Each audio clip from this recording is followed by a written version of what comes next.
All right, guys. So one job that I would not wish on anybody right now is to be the White House press secretary. Kayleigh McEnany probably has the hardest job in America right now. No disrespect to anybody else, but the amount of BS that she deals with from the mainstream media is unbelievable, man.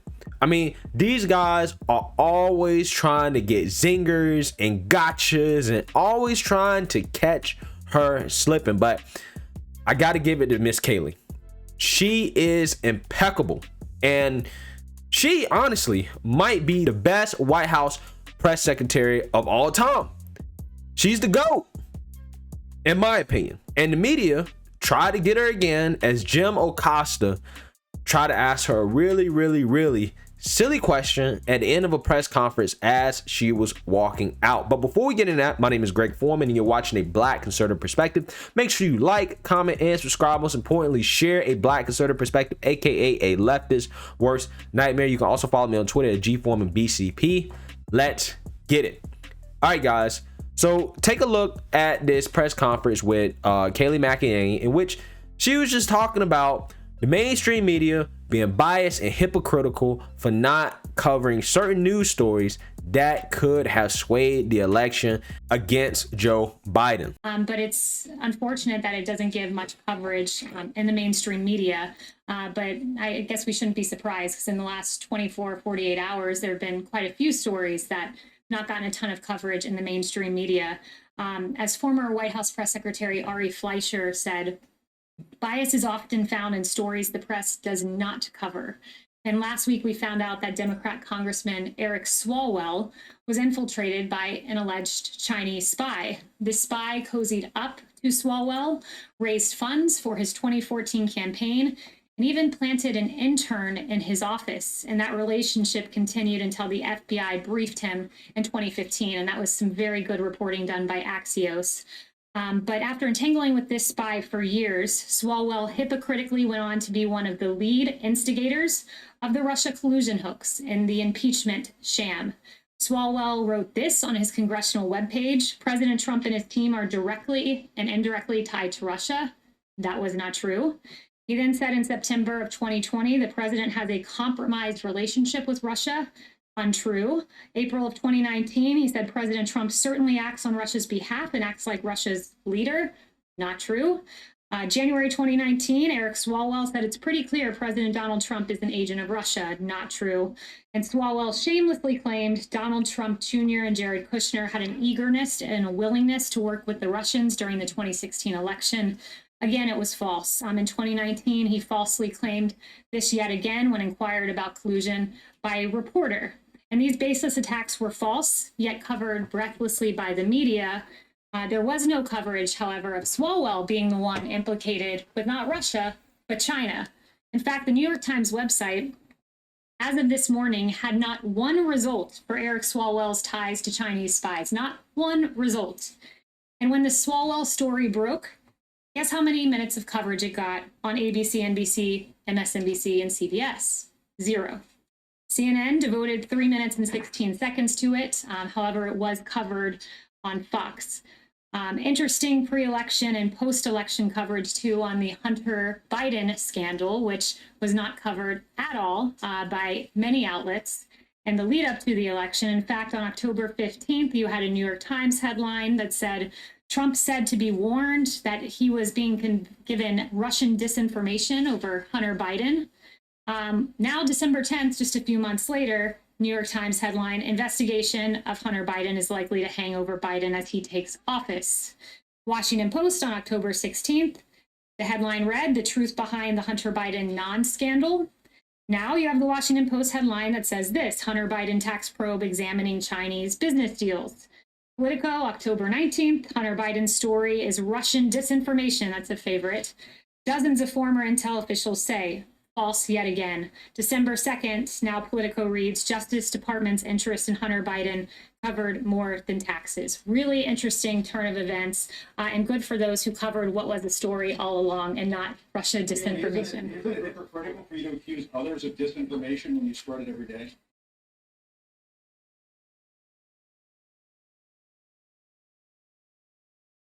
All right, guys. I love it. Kayleigh McEnany, I love it. I love you. I love you. Because you handled that like a boss ass, you know what. Right? Jim Acosta thinks that he got her with a gotcha. Isn't it hypocritical for you to talk about disinformation when you guys talk about disinformation every single day? Here's the deal, man. Anytime Trump says something is wrong or sketchy, the media is all over it. Oh, Trump said this. Oh, Trump said that. You know, Trump spread this, Trump spread that. Okay, fine, whatever. Anytime something negative happens with Joe Biden or somebody that they like or somebody they want to promote, they never cover it. They never cover it. I mean, guys, I've talked about the Hunter Biden story endlessly, right? I just did a video a few days ago about the media hypocrisy when it came to the Joe Biden story and how they said it was nothing but Russian disinformation. It did not exist. You cannot find it on CNN. They didn't talk about it, right? Except when saying it's Russian disinformation with no evidence, of course, to back up those statements. But they always want to go to the president about, you're saying this and you're saying that with no evidence. The media does the exact same thing, right? They want to hold other people to higher standards than they hold themselves. And then they turn around and as soon as the election was done, the Hunter Biden story is front page news on CNN. They thought that the story was so important that it should be on the front page because their guy won allegedly, right, to them. So they was like, you know what? We can cover this now. Now, this Eric Swalwell story comes out in which he may have been getting some honey buns from his honey pot and maybe some happy endings from a Chinese spy that planted an intern in his office and was heavily involved with a lot of politicians over there in the West Coast and in the Midwest. No coverage. They don't want to talk about it. Why is it always that the liberal media wants to take up for the Democrats? They never want to do their jobs, but then they always want to complain when people are getting on them about their hypocrisy. You know, like Don Lemon's always talking about, why you keep attacking us journalists? We're journalists. Stop attacking us. Well, if you did your jobs and covered the news fairly, you would not be attacked. Eric Swalwell is on the House Intelligence Committee, guys, right? Somebody who may have been compromised by a Chinese spy, which means he may be compromised by the Communist Chinese Party, is on the House Intelligence Committee. And you guys don't think that that's a story worth talking about? Come on, man. Come on, dude. Yes, people are going to be upset. People are going to be angry when they see that the media is not doing their jobs. And when you're not doing your jobs in this case, right, when something as important and as big as a story as this may be, you are not acting in the interest of the American people. You are now acting in the interest of China. That's not even an exaggeration, guys. I mean, Hunter Biden may be compromised by China. Now you got Eric Swalwell who may be compromised by China. Tucker Carlson did a segment where he clearly outlined Chinese officials and professors talking about how they strategically target U.S. politicians and influencers, also on Wall Street as well, too, to try to gain political influence in America. China is our number one adversary, right? They're more dangerous than Russia. They're more dangerous than Iran, Syria, and all these other countries, right? North Korea, they're more dangerous, right? They're the number one threat to the American global superpower. They're the number one threat. But for some reason, you guys don't think that you should talk about how a congressman who is on the House Intelligence Committee, who had his campaign and his office spied on by a Chinese honeypot spy, you don't think that should be covered. But yet you have the cojones to sit here and ask Kayleigh McEnany about, oh, when did you get this information? Bruh, when the media does not cover certain stories, that is the easiest way to spread disinformation, right? Lack of information. This is what the media does. This is how they operate, right? And I know how a lot of you guys feel about, what happened with this presidential election, right? Now, for me, I feel like what happened before the election is just as important, if not more important, than what may or may not have happened on election day. Because what happened before election day is that we saw that the media was all in for Joe Biden, right? This type of stuff happens all the time, guys. Now, somebody in my comment section, when I talked about the media's hypocrisy with Hunter Biden, I briefly talked about how the DNC had used the media to stack the deck against Democratic primary candidates like Bernie Sanders and Andrew Yang. Somebody said, well, why should we care about them? Even if you don't agree with their policies, even if you don't agree with them politically, you should care, because the DNC and the RNC are the establishment, okay? And when one party establishment does something to their candidates, right, to try to swing things in certain people's favors through the media, that means that the other side can do the same thing as well, right? So if it happens to any politician, it's something that we should be concerned about, because the media is the establishment media and they're the corporate media, right? That's something that we have to keep in mind. We're seeing it happen to Trump. It happened to Trump because it happened to others in the past. This is something that the establishment has been doing. And we can see after President Trump got elected, we were all upset how the media spent the last 3 to 4 years delegitimizing the presidency of Donald Trump, calling him a Russian plant, right? And we know from the intelligence community that the whole Russia story was made up by Hillary. I mean, you can go look it up. Hillary came up with this idea, right? And Obama knew about it. Then the media ran with their story. They ran with every single aspect of it, even if it was ridiculous, right?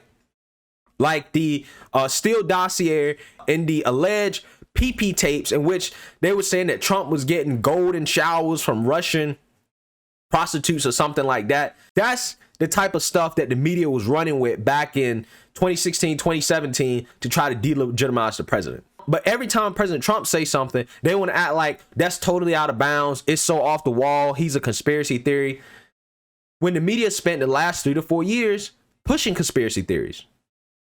When they push conspiracy theories, it's not a conspiracy theory. It's a real story in their eyes. But when the right pushes a real story, but the mainstream media doesn't want to run with it, oh, that's a conspiracy theory. So to the mainstream media, what constitutes a conspiracy theory is solely based off what they see as a legitimate story, not whether or not it's actually true. And this pisses a lot of conservatives off. And this is the reason why we're so polarized as a country. This is the reason why so many people don't want to accept the results of the 2020 election, because we watched as the media worked and conspired to swing the election in Joe Biden's favor. I mean, all the stuff I already talked about, plus even the Black Lives Matter stuff. I mean, they tried to blame obvious left-wing movements on Trump. They tried to say that this was caused by Trump when these are left-wing groups. And these people for a long time were actually hurting President Trump because the media was saying that, okay, this is happening because of Trump. And you remember, I mean, you got fires and violence in the background, and CNN has the headline, "Fiery but Peaceful Protests." Right? And also with the pandemic stuff, how anything that President Trump did in regards to having some type of public event or something like that was framed as a super spreader event. But not once was the riots and protests from Black Lives Matter framed as super spreader events. Apparently, the virus could not be spread during protests according to the media. That's the type of hypocrisy. That's the type of disinformation that the media has put us through for the last 3 to 4 years. And now they just want us to fall in line and to unify and to be like, no, just accept it. Just give up already. Just, you guys are sore losers. You guys are butthurt. Okay, you can say that, but it's your fault. You caused this. Because if you just would have done your job and you would have covered things fairly, this would not have happened, right? There's a reason why so many people are upset at journalists. And guys, I mean, this type of stuff kind of reminds me of Latin American politics, you know, where we're getting to the point where everything is so polarized and so extreme, you know, and a lot of people that end up getting the shit end of the stick are the journalists. Those are the people that end up getting shit end of the stick. And the thing is that if the media just did their jobs, if they just covered things fairly, we wouldn't be at this point. People wouldn't be so upset. We wouldn't be so polarized. But the media contributes to this because they have Trump derangement syndrome. They want to cover everything bad that he does. They never want to give Biden or the people that they like or the candidates that they want to win the same smoke they give Trump. And then they want to cry and complain and play the victim card because people don't like them. So I know the liberal media is going to give Jim Acosta, oh man, Kayleigh McEnany was being disrespectful to him. She walked out. He got her, blah, blah, blah, whatever. Nah, bruh. Kayleigh McEnany handled that like a professional. And like I said, man, I kind of feel for her because her job is incredibly difficult right now. But let me know what you guys think. Make sure you like, comment, and subscribe. Most importantly, share a Black conservative perspective. Peace.